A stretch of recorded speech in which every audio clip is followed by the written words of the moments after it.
Does anybody want to volunteer a thought before I go?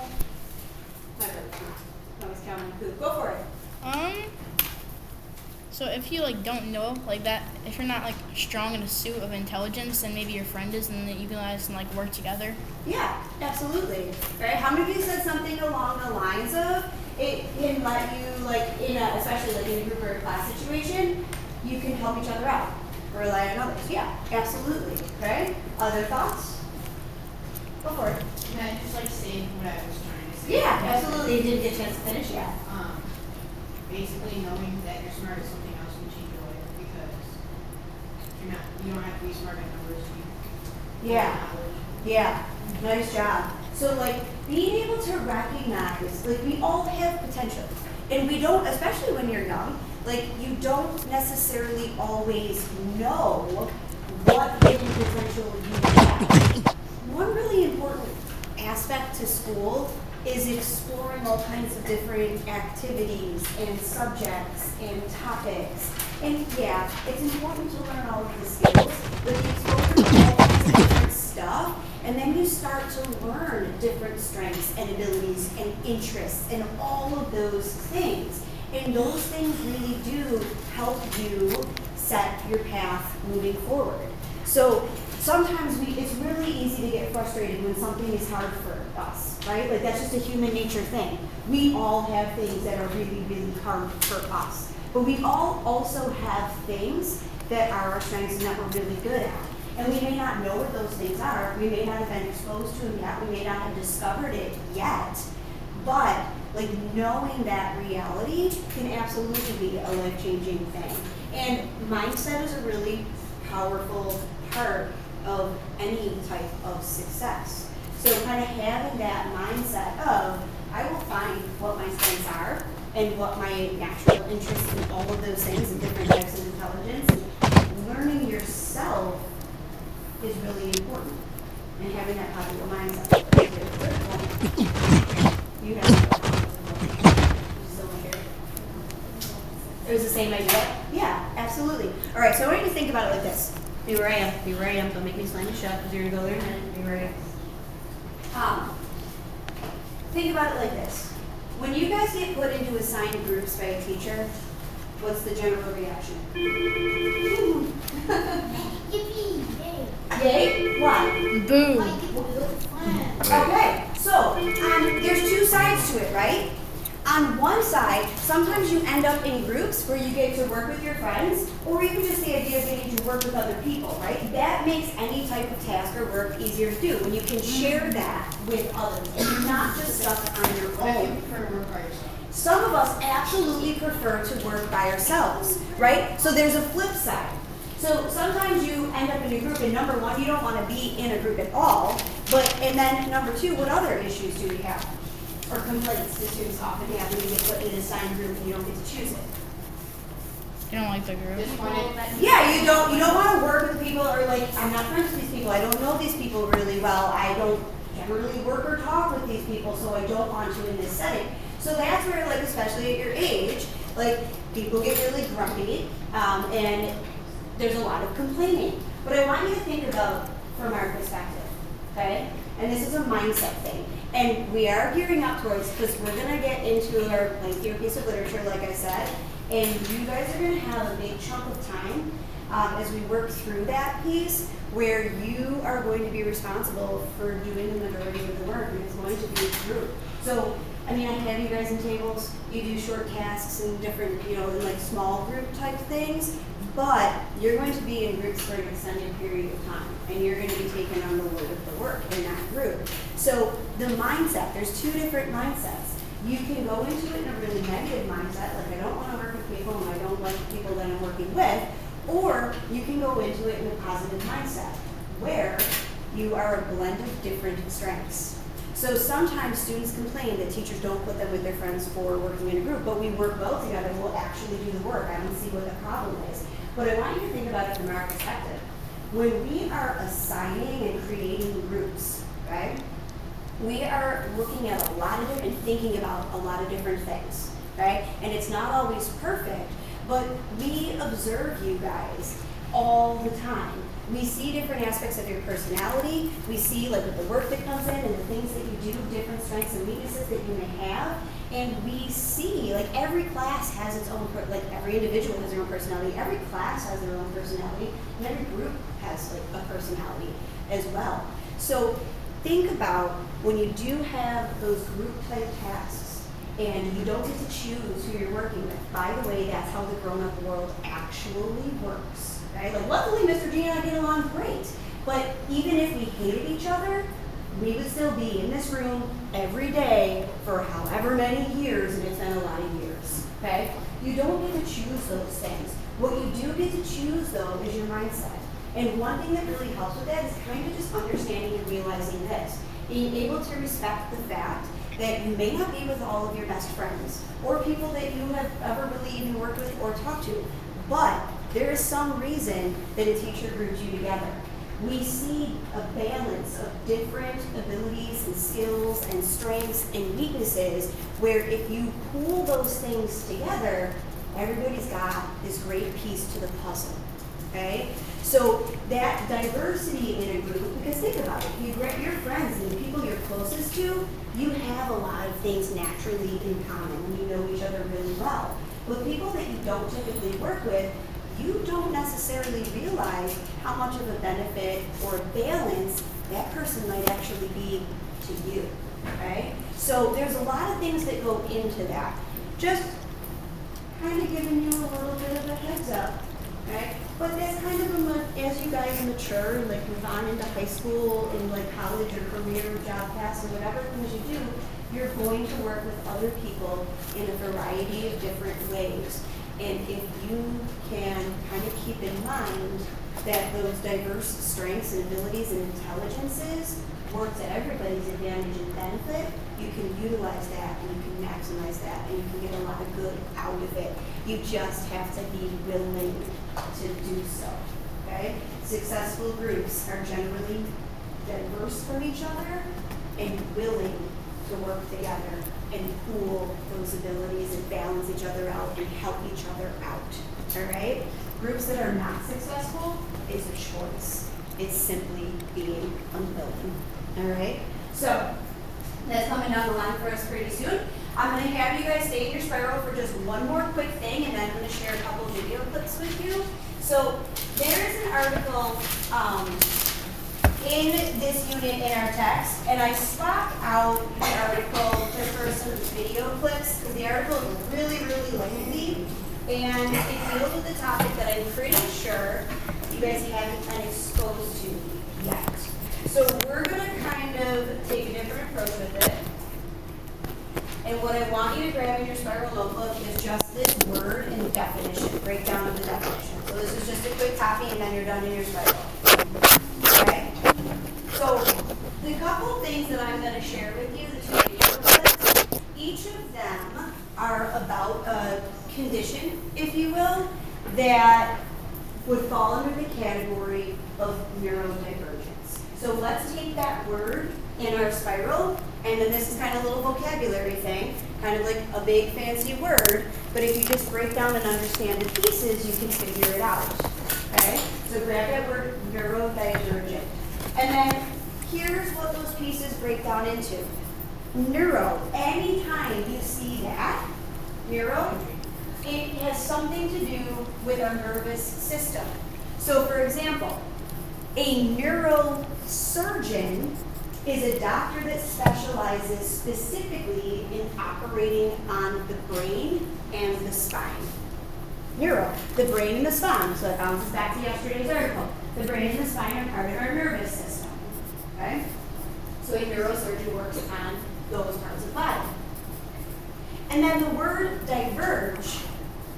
To diverge from something is to go in a different direction, to go a different way. So when you pool neurodivergent together, it is a term, and it's like a category, it's like a broad. There are many types of conditions that are considered to be neurodivergent. So it's like an umbrella term. But it refers to people that have brains that process information in a different way. That's the divergent part. It's different from the quote unquote norm. And the norm is just what is most commonly seen. So I'm going to share 2 video clips with you. The first one is about a condition that I bet you have heard of. Right? It would fall under the concept of neurodivergent, brain processing things in a different way. That first video clip is about autism. The second video clip is a different kind of condition that you probably haven't heard of. Has anyone ever, maybe you have, has anybody ever heard of the condition synesthesia? Have you? I've had like 2 people today that have like heard it, okay? And that is also a type of condition, if you will. I see it more as like an ability. But it's different, out of the ordinary wiring of the brain.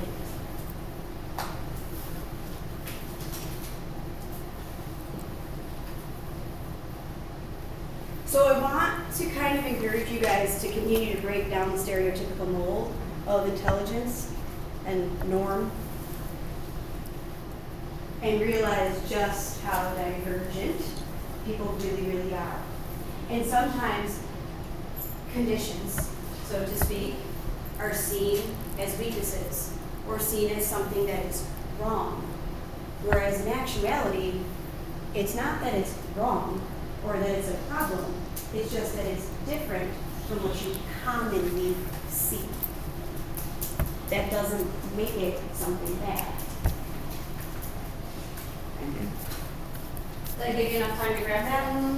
Okay, I'll say one more thing and then I'll switch my slide to videos. The first video clip is the one on autism. So, and that's got its own section in your reflection log. And that's the longer one. What you're gonna see in that one is, it's basically done like an interview. So there's 5 questions that are posed to a whole bunch of different people that have autism in some way, because autism is a spectrum disorder, so there's a lot of differences even in that. But it's all of them answering those questions. It's a really fascinating thing to see. And then the second video is shorter, but it kind of gives you an overview just on what synesthesia is. And it's kind of a really interesting and difficult thing. Can I switch it now?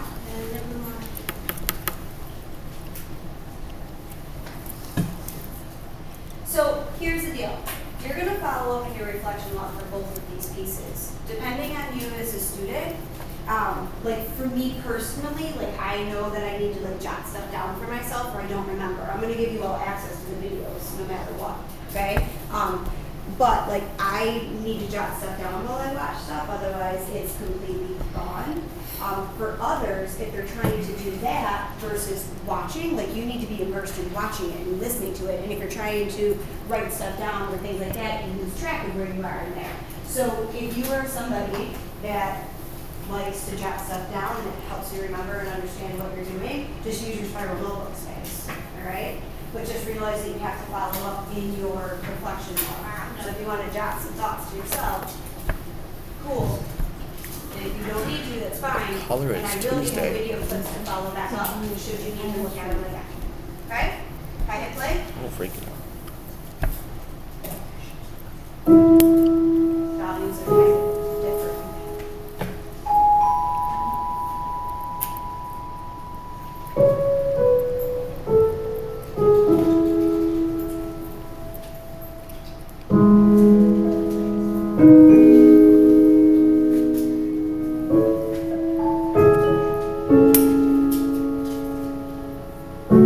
Autism is really hard to explain for me because I've never really experienced being a normal person, because I did that in quotes because, well, let's face it here, there really is no such thing as normal.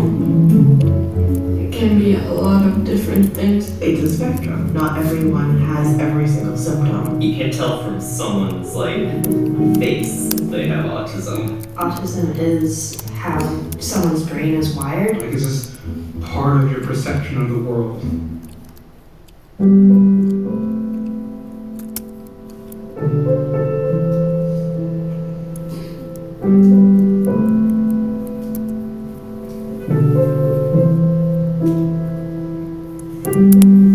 When there's too much people standing around talking, too much noises, it just feels like uncomfortable. It's lights and sounds that usually do it for me. Like it's like the entire world is like pressuring you and like crunching onto you, and there's not really much you can do about it except just get out of there. I don't go to movie theaters. I've never been to a concert. I feel like I'm missing out on a lot of stuff. I remember very early on, like watching someone scratching at the carpet. Like the feeling sticks when it's really awful, and it's just like. Some people with autism have a hard time on like knowing when someone's happy or sad or angry or frustrated. I wish socializing were easier, definitely. Because there are so many times when I'm with other people who seem to have a natural flow of conversation that they all get, and it almost seems like they have a psychic link with each other at some point that I am locked out of. If someone with autism is like a quiet kid in a corner or something like that, it's usually because he's questioning himself. So if you see someone like sitting alone or something like that, feel free to go and talk to them. It can help them out a ton. Trust me, I know.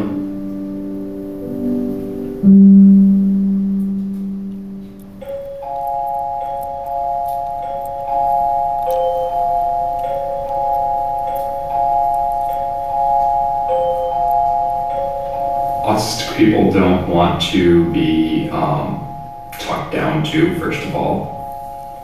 Well, some people, like teachers and stuff, misunderstand because they don't know that people have autism. I wish people would understand that autistic people have their own voices. I wish people wouldn't judge people with autism so harshly.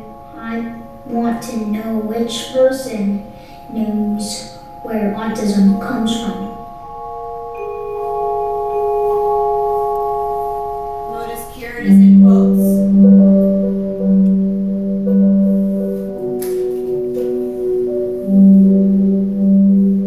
I feel like a cure for autism is a complicated subject. So in order to cure autism, you would have to go into DNA and genetics of someone and alter it. But that's your basic makeup, so that would probably impact your entire being. I think if you're autistic, and really the only true cure, I think, is really what I have gotten over the years, which is support and love. If I could cure autism, I would definitely not. Mainly because of the fact that I want people to be different. I wouldn't want to cure autism now.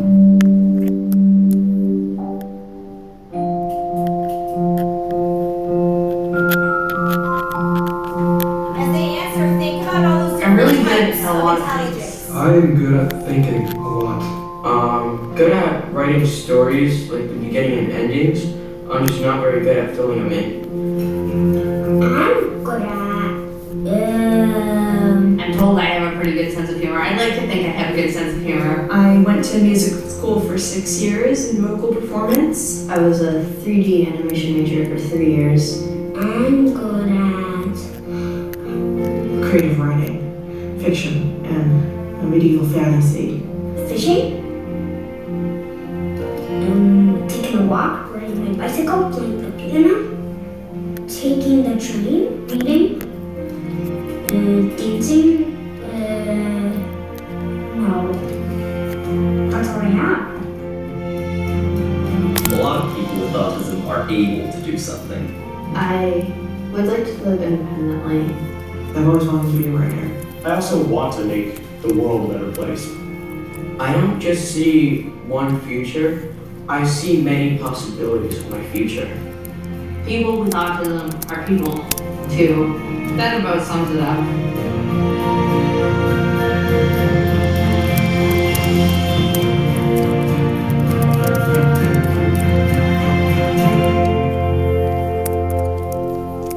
Can I ask a quick question? In science, have you done anything or looked at anything with like CRISPR? Yeah. Is that living environment? Yeah. Yeah. Okay. Like you So like, cuts out the things and then they can yeah, put a thing it's and actually replace a it. tool for, so we have the science and the capability of changing DNA, right? What made me ask it was, did you catch the comment from the one man? Yeah. Where he said like, no, like curing, so to speak, curing autism would require going into a person's DNA and changing their genetic makeup. And that changes your entire makeup, your being, who you are. So that is a controversial topic all on its own, but in our medical and science world, in our tech world, we have the capability to manipulate DNA. So kind of an interesting thing just to think about, but it is obviously very controversial. Should we be tampering with DNA? All right, synesthesia. Let's see what that's all about.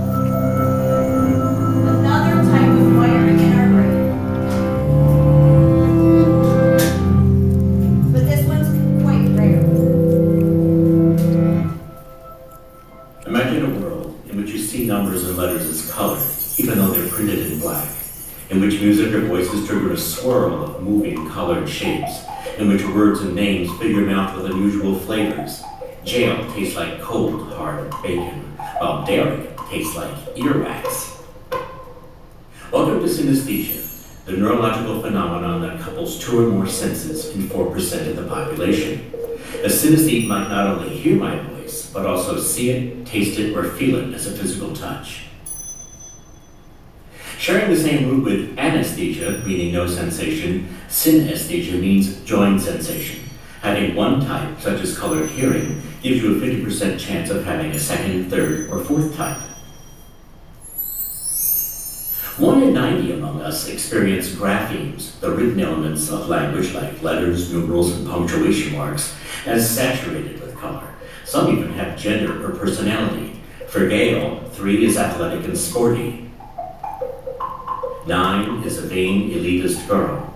By contrast, the sound units of language, or phonemes, trigger synesthetic tastes. For James, college tastes like sausage, as does message in similar words with the "age" ending. Synesthesia is a trait like having blue eyes rather than a disorder, because there's nothing wrong. In fact, all the extra books endow synesthetes with superior memories. For example, a girl runs into someone she met long ago. Let's see, she had a green name. These are green. Deborah, Darby, Dorothy, Denise. Yes, her name is Denise. Once established in childhood, pairings remain fixed for life. Synesthetes inherit a biological propensity for hyperconnecting brain neurons, but then must be exposed to cultural artifacts such as calendars, food names, and alphabets. The amazing thing is that a single nucleotide change in the sequence of one's DNA alters perception. In this way, synesthesia provides a path to understanding subjective differences, how 2 people can see the same thing differently. Take Sean, who prefers blue-tasting foods such as milk, oranges, and spinach. The gene heightens normally occurring connections between the taste area in his frontal lobe and the color area further back. But suppose in someone else that the gene acted in non-sensory areas, you then have the ability to link seemingly unrelated